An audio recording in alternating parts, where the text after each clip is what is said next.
Allô la famille, bonsoir, comment vous allez? J'espère que vous allez bien et que votre week-end se passe à merveille. Aujourd'hui, je viens un peu, on va dire, non seulement à titre informatif pour un pays dont vous connaissez tous le Canada, je vais partager avec vous une université francophone dont la scolarité est très très abordable. Et quand on dit abordable, vous allez comprendre parce que pour la plupart, j'imagine que voilà, vous connaissez à combien varient les études au Canada. Avant toute chose, avant de commencer cette vidéo, j'aimerais que la plupart d'entre vous, si vous avez des suggestions, aujourd'hui je suis ouvert, si vous avez des suggestions par rapport à d'autres pays que vous voudrez qu'à Retour à Bord nous explorons pour vous. Par exemple, nous projetons d'explorer par exemple la République tchèque, qui est un pays aussi, de la zone Schengen, qui offre l'année préparatoire en tchèque. Nous avons deux, trois universités avec qui nous sommes en contact actuellement, mais pour l'instant, nous sommes encore à la collecte des informations, d'où nous n'avons pas encore, nous n'avons plus continué actuellement avec cette voie. Pour ceux qui nous suivent dès le départ de la création de la chaîne YouTube de Retour à Bord, vous vous êtes rendu compte qu'il y a au maximum 2 vidéos sur la République tchèque, tout simplement parce que nous sommes encore en train de collecter d'autres informations plus, on va dire, intéressantes avant de vous partager. Donc, comme j'ai dit, si vous avez d'autres suggestions de pays Schengen ou pas qui vous intéressent et dont vous voudrez que nous allons que nous, à Retour à Bord, allions à la chasse, on va dire à la chasse d'informations à votre place, voilà, vous pouvez laisser un commentaire, vous pouvez voilà, écrire.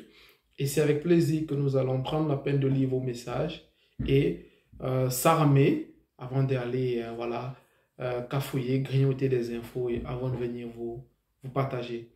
Alors, moi particulièrement, je ne me suis jamais présenté. Je suis un Camerounais. Vous pouvez m'appeler Ariel ou Blériot, comme vous le souhaitez. Moi, je suis étudiant en Lettonie, pour ceux qui me suivent dès le départ. Depuis, pas dès le départ, mais depuis un bon bout. Mon parcours à moi, vous savez, moi, je suis quelqu'un, je suis passé par la Russie. Et moi, je fais partie de ceux qui n'ont pas fait près de 8 mois en Russie. Moi, je suis arrivé, je suis parti, comme on dit. Donc, ça, ce message, c'est globalement à mes amis qui sont en Russie, pour vous faire comprendre que ce n'est pas impossible, mais entre guillemets, il faut vraiment être à jour. Parce qu'on en a cherché des moyens au moins vissés, mais on ne pouvait pas parce que j'étais vraiment à jour, que ce soit au niveau de la scolarité ou que ce soit sur d'autres plans. Moi aussi, j'ai fait la Tunisie, par exemple, j'ai étudié là-bas. Mais je ferai une vidéo particulièrement pour vous parler plus de moi, pour que vous en sachiez plus sur ce visage qui vous, au quotidien, vous partage des informations via YouTube. Alors, pour revenir au Canada, je viens partager voilà, l'information sur l'université de Sherbrooke. Je suppose que pour la plupart d'entre vous, vous êtes au courant que le Canada a décidé de réduire pour la plupart des universités sous l'ordre du ministère de l'Immigration canadienne la scolarité des étudiants internationaux. Il a ramené, on va dire, un plafond plus raisonnable. Pour la plupart, ils sont quittés de 25 000 $, d'autres à 5 000 $, pour la plupart 25 000 $, pour d'autres à 10 000 $. Mais il y a eu drastiquement une réduction des coûts des frais de scolarité pour les étudiants internationaux. Alors aujourd'hui, je m'intéresse sur cette université francophone, l'université de Sherbrooke, dont je suppose que la plupart d'entre vous ont déjà entendu parler.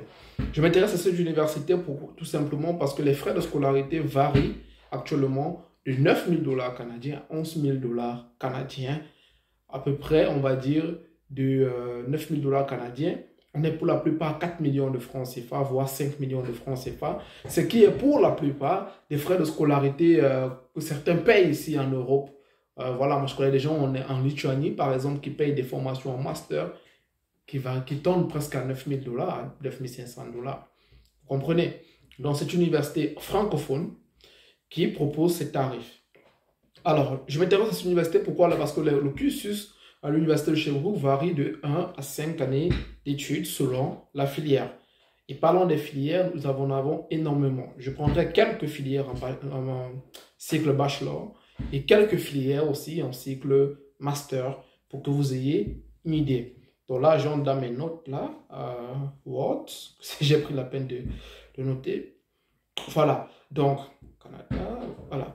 Donc par exemple, sur le cursus bachelor, par exemple, l'université, nous avons beaucoup de filières, beaucoup de programmes, pardon, beaucoup de programmes. Je ne peux pas tout citer, ça va nous prendre énormément de temps, mais je vais recenser en majorité.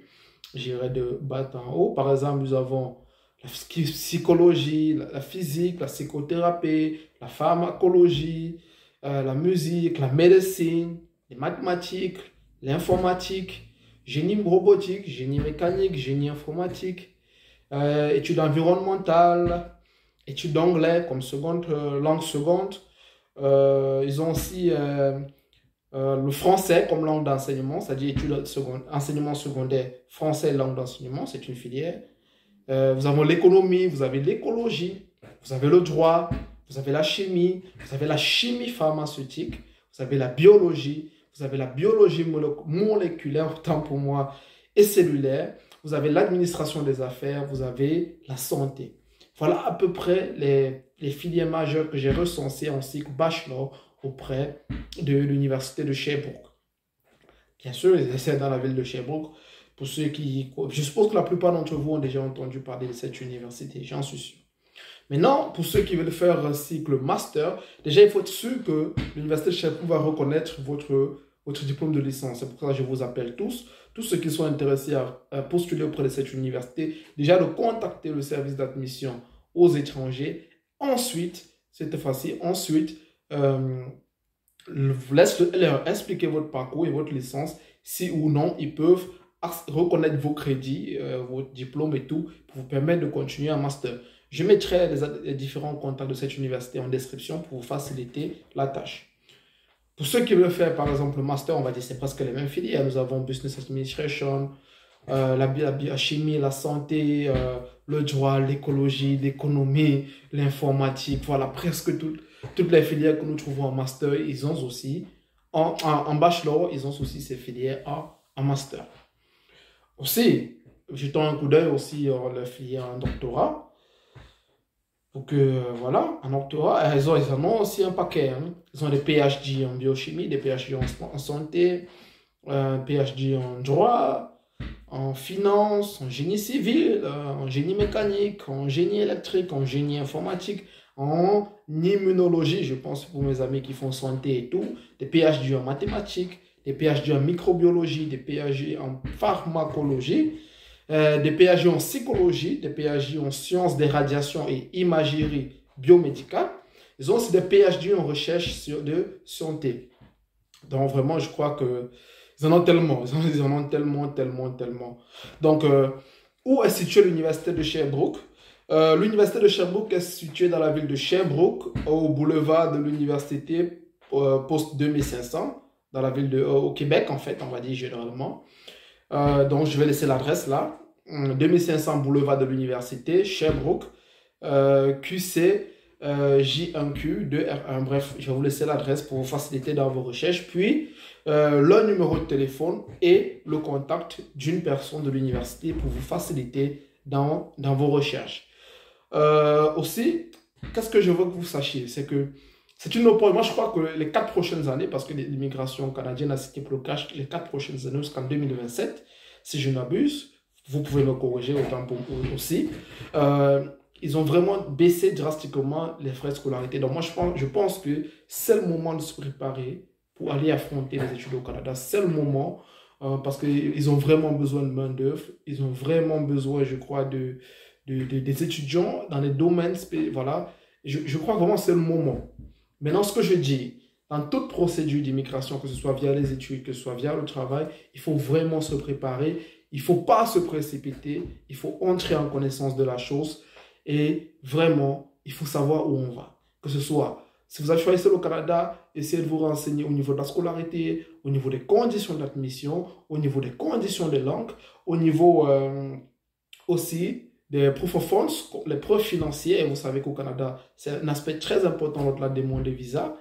Il y a aussi certaines universités, pour mes amis anglophones, je ferai une vidéo pour des universités pour vous. Par exemple, si vous êtes un anglophone, je peux vous proposer par exemple Georgian College, qui est un collège là-bas au Canada pour les études universitaires qui est très très bien, il soit 8 000 $ l'année. Ça c'est pour mes amis anglophones. Vous pouvez aller visiter cette université, Georgian College. C'est une très bonne université pour les études anglophones. Par exemple, pour ceux qui sont francophones, mais qui aimeraient aller faire des études dans la zone anglophone au Canada, mais qui n'ont pas de test d'anglais, contactez-nous, nous vous aiderons à entrer en possession des tests d'anglais valides au Canada. Alors, mes amis, je pense que je vous ai partagé l'information qui me tenait ici et que je voulais échanger avec vous. J'espère que vous avez apprécié cela. Si oui, faites-le moi savoir en likant cette vidéo. Sinon, je suis ouvert aux remarques. Vous pouvez laisser un message, ça fait plaisir que je lirai. On se dit à la prochaine, semaine prochaine. Et comme j'ai dit, j'attends vos suggestions pour des pays dont vous vouliez que nous allons chercher les informations et venir partager avec vous. Ça serait avec grand plaisir. Merci de vous abonner à ma chaîne. Merci de continuer à aider Grow to Abroad à grandir. Merci d'être un abonné fidèle à cette chaîne. C'est vraiment, vraiment, vraiment chaleureux. Et nous vous en sommes très, très, très reconnaissants. Portez-vous bien. Bonne fin de week-end à tous. Bye bye.